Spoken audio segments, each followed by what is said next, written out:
Welcome back. Today we have a 2003 Chevy Impala. It's my car. Driving it and stepping on the brakes, I noticed a kind of a pulsing in the brake pedal, as well as you could feel it in the seat.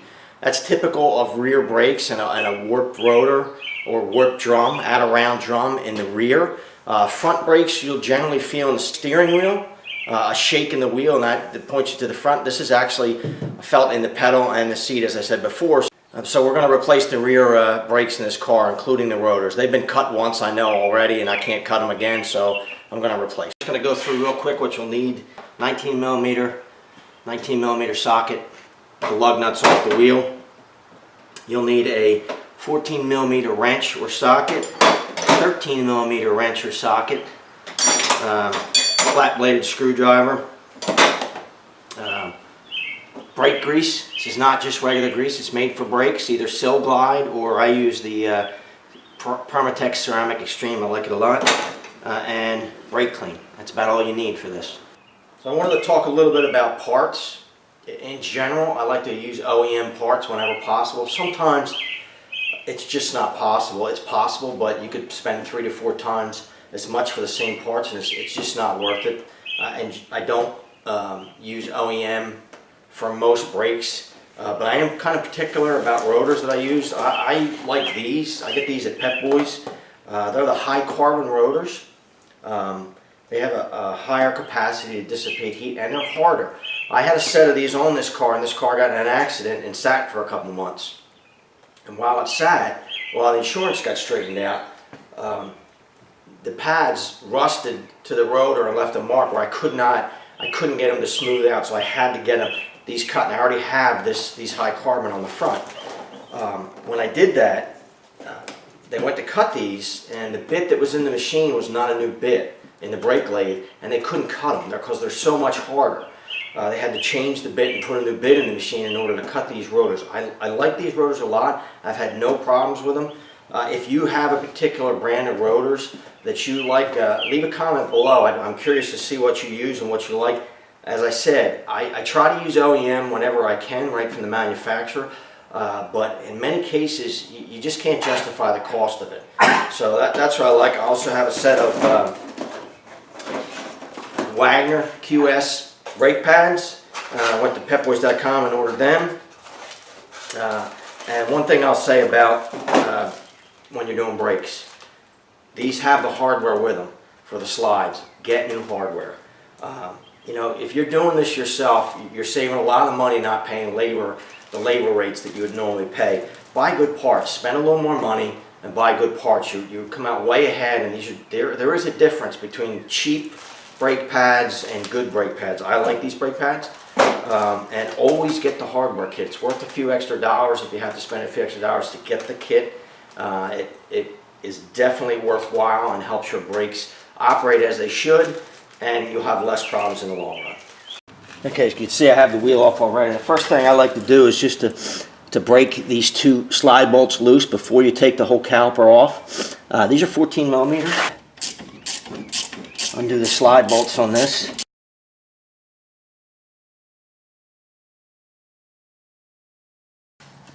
Alright, so I'm just going to undo this caliper, set the slide pins out to the side here. One thing to notice on these, the top pin has a plastic piece on it and the bottom does not. I don't know if that's plastic or metal, but it has like a little rotating collar on the end of it, so that one has to go back in the top. You want to keep them the same. So we can wiggle this out of here.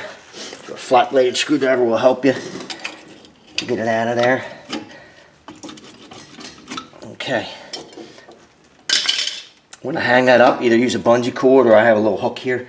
I'll try to hang it with this hook so we don't hang it on the, it doesn't hang on this flexible brake line. You don't want that. Here are the pads. I'll show you. There's not much left of these. They're getting pretty close. That one's got maybe 1/8 of an inch left, and this one's even a little less. And this one's almost, it's really thin on this one side, so these definitely have to be changed. So now that we have the caliper off, you can see this is the hardware that's on here, and you can see right behind it how it gets corroded. So what I like to do is actually remove the bracket for the caliper, and we're going to clean all this corrosion. Make sure you want to get that off of there, and then we're going to grease it with brake grease before we put the new hardware. What that does is keep moisture from getting behind that piece of hardware. And what that moisture will tend to do is it creates corrosion, and when it does that, it has a tendency to push this into the pad, into the end of the pad, and it can kind of bind the pad up a little bit. So we want to clean that up, make sure it's real clean. These are 13 millimeter bolts for the caliper bracket. And you can use it. I'm using a long wrench for leverage, but you can use a socket on this as well. It's pretty easy to get to. Just use a long wrench because it's easier to get at them. Now, I don't know that this hardware kit came with boots. So these boots for the slides, I want to make sure we check them. They're not cracked or dried out. If they are, replace them. They keep moisture out of the slide bolts. I think these are okay. Actually, these look pretty good. They look real good. So we'll leave them alone. So here you can see the corrosion that started behind where the hardware sits, and we're just going to take it over to a wire wheel. You can use a wire brush if you don't have a wheel, and we're going to clean it off really well before we put new hardware on it. So now we should be able to just wiggle this rotor off. I know this rotor's bad. It's warped, and I also know it's been cut once, so I can't reuse it. It's not going to have the clearance, so we're going to replace it with a new one. I'm going to go wire wheel this. Alright, so I've cleaned this off really well around where the hardware will be. I'm going to take a little my grease here, my Ceramic Extreme by Permatex. I like it, use it a lot. You can buy this in individual packets, so if you don't do a lot of this work and you're just doing your own car, you can buy one packet rather than having to get a tube or a can of this, which you'll never use. So we'll just put some on a brush here and grease behind where the hardware will be. You don't need a ton, but you want to just cover it. It just is there to keep the corrosion from getting in behind the hardware. Don't need a lot. Trying to show this to you and keep my hands out of the way at the same time. It's these little things like this that you take a couple extra minutes to do. They don't take long, but they make a world of difference.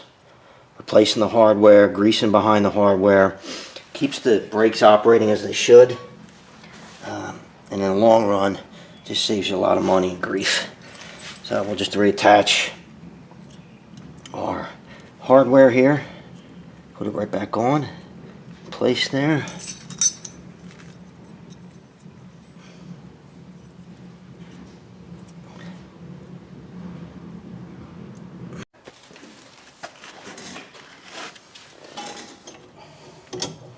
One of the other areas we want to make sure that we clean is the piston bore of the caliper and the tabs. We want to get any corrosion that's on them and clean them off.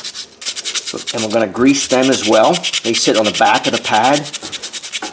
We want to keep corrosion from building up in there as long as we can.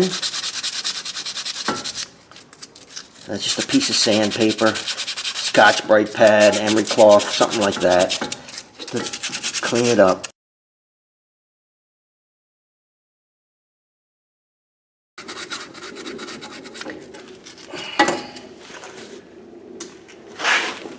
A little bit of brake clean, spray it down.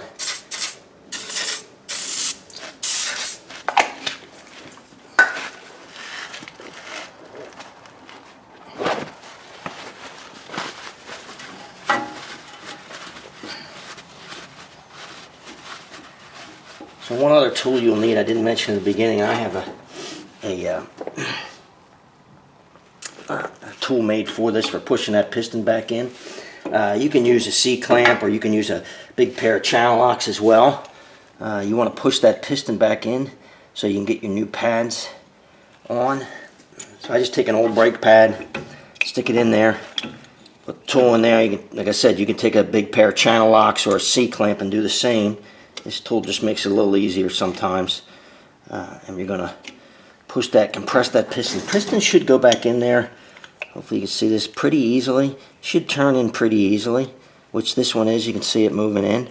Not a lot of resistance. If it hangs up or it's a lot of resistance, you're going to want to take a look at this caliper or this line. Sometimes these lines and corrosion get clogged, Otherwise your piston may be hanging up. So you can see how easy it's really just turned back in. So I just push that, it'll bottom out in the bore. Take that out. Now I can get ready to put it back together. So I have the new pads sitting here. These pads, one will have a indicator on it, a squeal indicator. That was on the outside when I took it apart. So it'll go back on the outside. I'm going to put it back together. Maybe I should put the rotor. Oh, that was dumb. I screwed that up. Forgot to put the rotor on. That's not going to work. Alright, so need to grease this as well. Same grease, a little bit of the brake grease.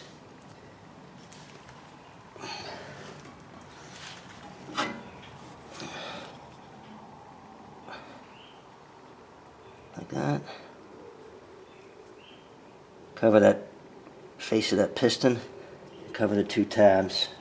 Some grease. You don't need a lot, but you just want to cover them. Enough to keep the moisture from getting at it.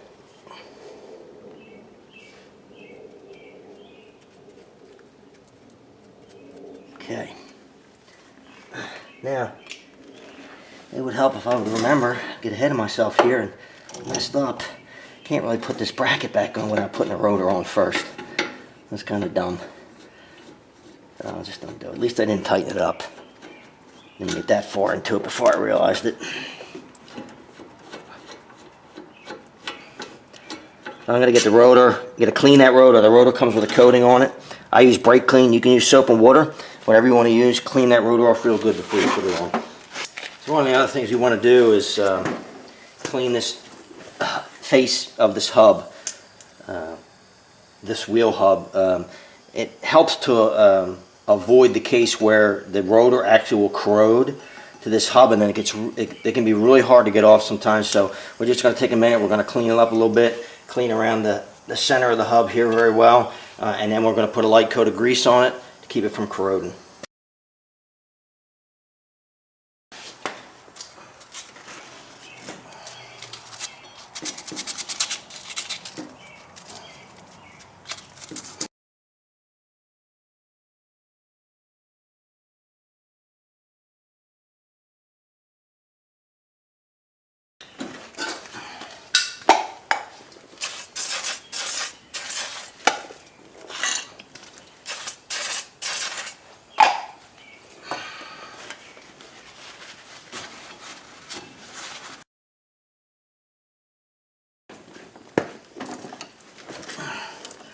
That's just a high temp brake grease, just a little. You don't need a lot. Don't slobber it all over. Just thin coat.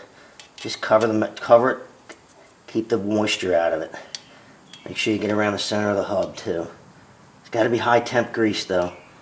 Don't use regular grease. It has to be high temp. It's hot enough that it'll melt out of there otherwise.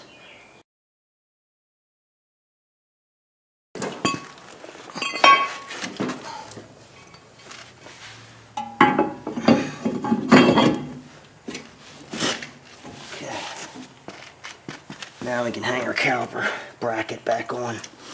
And one thing with these slide pins, when you do these slide pins, don't put a ton of grease on them. Just cover them, put a small, light coating on them. If you put too much, when you put the slide pins back in, it can create like a hydraulic action and it can lock them up. So you just want a thin coating on them. Hang this bracket back on here.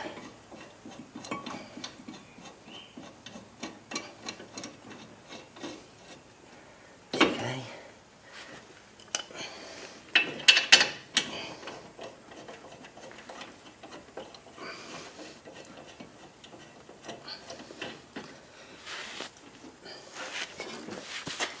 Torque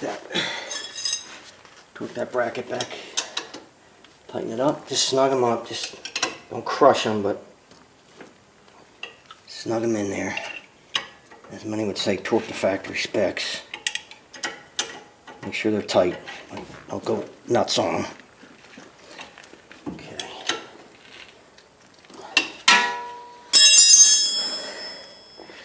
Alright, so now we'll put the pads back on. These pads you see, I'll show you on the outside one, it's a little easier for you to see. You should sit right in this groove. Make sure the hardware's in. right in there. My head's probably in the way of that, but so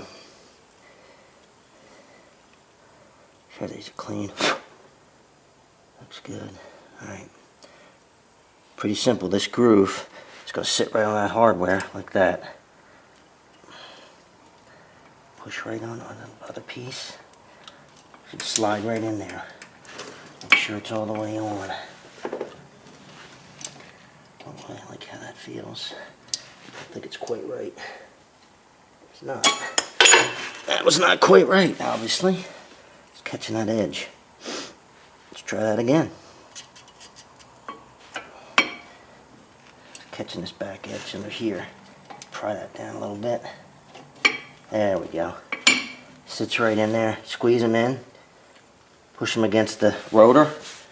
Now we can actually, we're going to rehang our caliper. Make sure you don't twist your line up. Make sure this line's not twisted up. Bleeder should always be at the top, in case you are wondering. Be able to put that right back on there. Make sure you get your boots. Don't pinch your boots when you put these on. So just push them in, line everything up. Now we'll get our slide bolts, which I've cleaned. Clean them one more time. Make sure they're clean. We'll put a little bit of brake grease on these as well.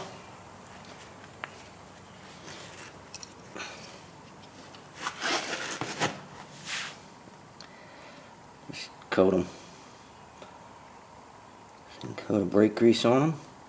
As I said before, the top on this has this little ferrule on the end of it, little collar. I'm going to make sure that goes back in the top. Feed it in there, get it started. Okay. Do the same thing with the bottom slide bolt.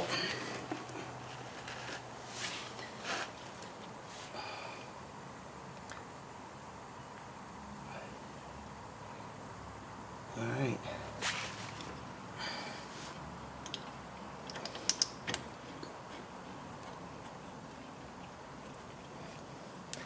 Okay.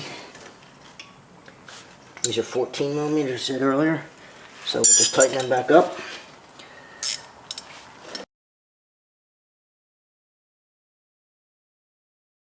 Snug those back as well.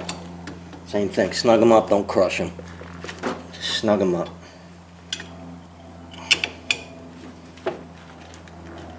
Okay, that's it. One last thing we're going to do. If you have anti-seize, I always do this, is to put a little anti-seize on the studs for the lug nuts. Keeps them from corroding and locking up. You realize it's worth it when the first time you have to take one off and you break a stud off because it corroded to the, make sure I get all the grease off of that, corroded to the actual lug nut, and you have to replace a stud. I've had to do it on more than one occasion, but the anti-seize, putting the anti-seize on there will keep that from happening. Just spin it, make sure it's clean. Get around the back here, do the same thing. Man, excuse me, allergies. Alright, so just a little bit of anti-seize on these studs for the wheel. Helps to keep them from corroding and locking up. Not a lot, just get a little bit of coating on there.